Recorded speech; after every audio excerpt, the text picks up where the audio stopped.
No, no, no, not this guy. It's this one.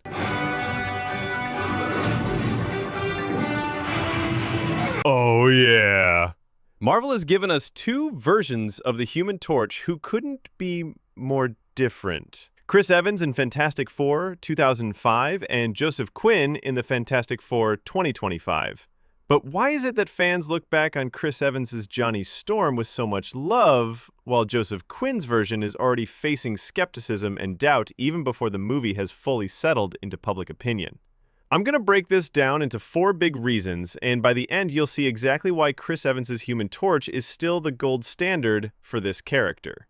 First reason, casting. When Chris Evans was announced as Johnny Storm in 2005, the reaction was simple. We didn't have decades of cinematic superhero expectations yet, and Chris brought exactly what the role needed: cocky charm, humor, and that perfect mix of lovable arrogance. He looked like Johnny from the comics, acted like him, and most importantly, made you want to see more of him. He stole scenes from the actual lead, Reed Richards, played by Ioan Gruffudd. That charisma made Johnny feel like the heart of the team, even though on paper he was just the immature hothead. Compare that to Joseph Quinn's casting in 2025. Now, Joseph is a talented actor. I loved him in Stranger Things.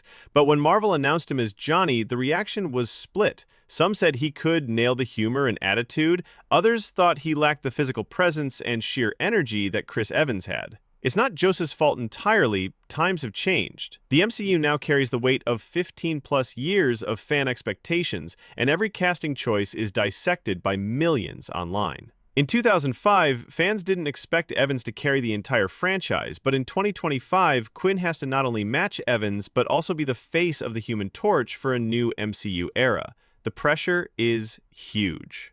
Second reason, tone and context. The 2005 Fantastic Four was a lighthearted popcorn comic book movie. It didn't take itself too seriously, and that's exactly why Chris Evans' Johnny Storm worked. The humor was broad, the banter between the team felt like a family sitcom mixed with superhero action, and Chris's Johnny had endless chances to show off his personality, from racing sports cars to calling Ben the Thing a rockhead. The movie allowed Johnny to be fun, reckless, and a little dumb in the best way possible. Fast forward to 2025, and Marvel is aiming for something more grounded, more connected to the serious tone of the MCU. This means Joseph Quinn's Johnny is likely to be less over the top, less comedic, and more of a team player from the start. On paper, that sounds fine, but here's the thing. The Human Torch thrives when he's a wild card. When the tone gets too serious, his antics stand out in a bad way instead of making the movie more entertaining. Chris Evans could pull ridiculous stunts because the movie around him was equally silly. Joseph Quinn might be stuck playing the straight man in a movie where his fire powers are the only flashy thing about him. That's not how you make a fun Human Torch. Third reason, chemistry and screen presence. Chris Evans had insane chemistry with the rest of the 2005 cast. His bickering with Michael Chiklis's Thing is still one of the most memorable parts of those movies, and his sibling rivalry with Jessica Alba's Sue Storm felt natural and believable. When Johnny teased Reed, it was funny. When Johnny clashed with Ben, it was legendary. These relationships made Johnny feel like a real part of the team, not just a superhero in a costume. For Joseph Quinn, this is where things could get tricky. The 2025 cast is stacked with talent, but MCU movies often split screen time across multiple plot lines. There's a real chance that Quinn's Johnny won't get the space to build those deep bonds on screen. The Fantastic Four work best when they feel like a dysfunctional but loving family. If Joseph Quinn doesn't get those long banter scenes or heartfelt moments, his version risks becoming just the fire guy, and that's a downgrade from Evans. Fourth reason, fan expectations and legacy. Chris Evans' Human Torch exists in a unique time capsule. The 2005 and 2007 Fantastic Four movies aren't perfect, but they came out before superhero movies were expected to be cinematic universes with billion-dollar stakes. Johnny Storm could just be a fun character who happened to save the day sometimes. Chris wasn't weighed down by the pressure of representing decades of lore in a massive, interconnected storyline. He just got to be Johnny.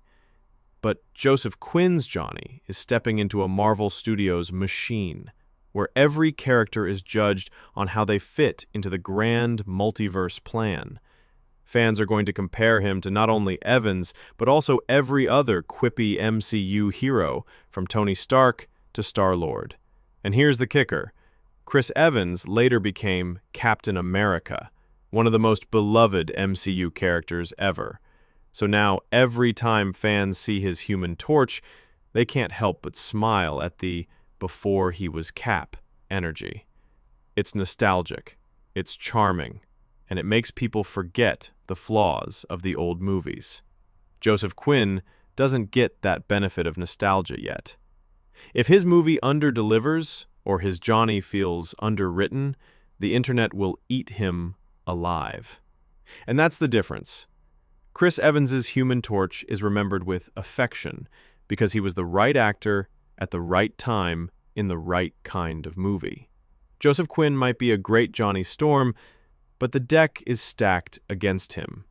The tone, the pressure, the comparisons. It's all uphill for him. Marvel will have to give him not just cool powers, but real character moments and chemistry to stand a chance. Otherwise, Chris Evans will keep holding the crown as the definitive Human Torch. And honestly, even if Quinn nails it, there's something about Evans's smirk,